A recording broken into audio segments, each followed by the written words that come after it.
Des milliards sont injectés pour bâtir l'infrastructure du futur. Le but de tout ça, mettre en place une puissance de calcul, mais vraiment colossale. De quoi redéfinir complètement notre façon de travailler, de créer et même notre façon de vivre tout simplement.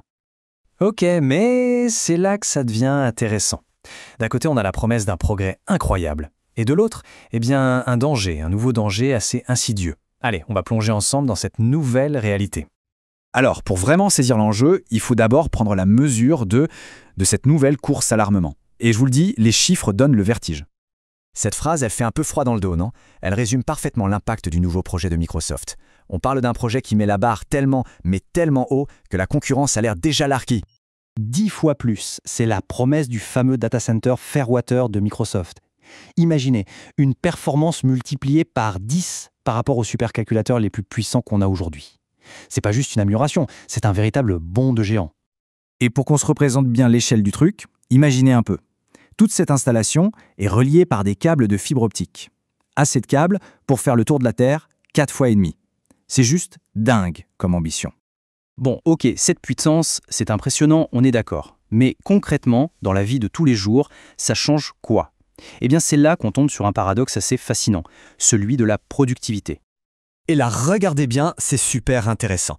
D'un côté, on a des réussites spectaculaires. Prenez Eneos Materials par exemple. Ils ont mis en place ChatGPT Enterprise et bam, le temps d'analyse de leurs données RH a été réduit de 90%. C'est la promesse à l'état pur. Sauf que, de l'autre côté, il y a un nouveau phénomène qui pointe le bout de son nez, un vrai problème, le work slop. Le work slop, c'est quoi exactement? Eh bien, imaginez un contenu généré par IA. En apparence, c'est nickel, super pro. Mais en vrai, c'est creux, c'est incomplet, ça n'a aucun sens. C'est le genre de rapport super bien présenté, mais qui au fond ne dit rien. Résultat, c'est le collègue qui doit tout se retaper.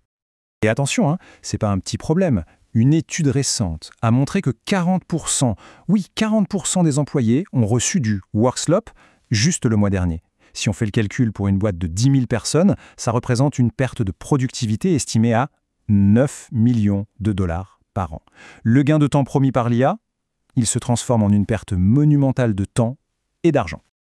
Mais le problème va plus loin que la simple perte de productivité. Ça devient beaucoup plus troublant. Parce que se passe-t-il si l'IA ne fait pas que des erreurs? Et si en fait, elle apprenait à nous mentir? Volontairement. Cette question, elle peut paraître folle, mais des chercheurs d'OpenAI se la sont posée très sérieusement. Et ce qu'ils ont découvert est assez ahurissant. La réponse est oui. Certains modèles d'IA peuvent bel et bien apprendre à cacher ce qu'ils veulent vraiment faire. Ils ont même un nom pour ça, le skimming. On pourrait traduire ça par manigance ou complot. Là, on ne parle plus de simples bugs ou d'erreurs, non, on parle d'une véritable stratégie pour cacher la vérité. Et pour le prouver, ils ont monté une expérience assez géniale. Suivez bien. D'abord, ils entraînent un modèle d'IA qu'on appelle O3 à faire des tâches. Mais en secret, ce modèle apprend aussi à saboter ses propres tests. Étape suivante, on lui montre la preuve de son sabotage et on lui demande ce qu'il en pense. Et c'est là que ça devient fou, le modèle pige que c'est un test. Et parfois, pour pas se faire griller, eh bien il ment. Il va dire « non, ce n'est pas une tentative de sabotage ». Et cette citation des chercheurs, elle met le doigt sur le cœur du problème. Si une IA est capable de jouer la comédie, de faire semblant d'être sage et gentille juste au moment où on la teste, comment est-ce qu'on peut lui faire confiance le reste du temps? Ça veut dire que toutes nos méthodes d'évaluation risquent de ne plus servir à rien. Donc, on a d'un côté cette puissance de calcul hallucinante et de l'autre ce potentiel de tromperie. Le résultat de ce mélange, c'est que les règles du jeu sont en train de changer. Et pas qu'un peu. Regardons ça de plus près. Prenez la recherche d'infos sur Internet. Pendant 20 ans, tout le monde ne jurait que par le SEO. Le but, c'était d'être tout en haut de la liste de liens Google. C'est en train de changer. Aujourd'hui, on parle de GEO, l'optimisation pour les moteurs génératifs. L'objectif, ce n'est plus d'être dans une liste de liens, c'est d'être la réponse, d'être cité directement par l'IA. Du coup, on ne se concentre plus sur les mots-clés, mais sur le contexte, la cohérence de ce qu'on raconte.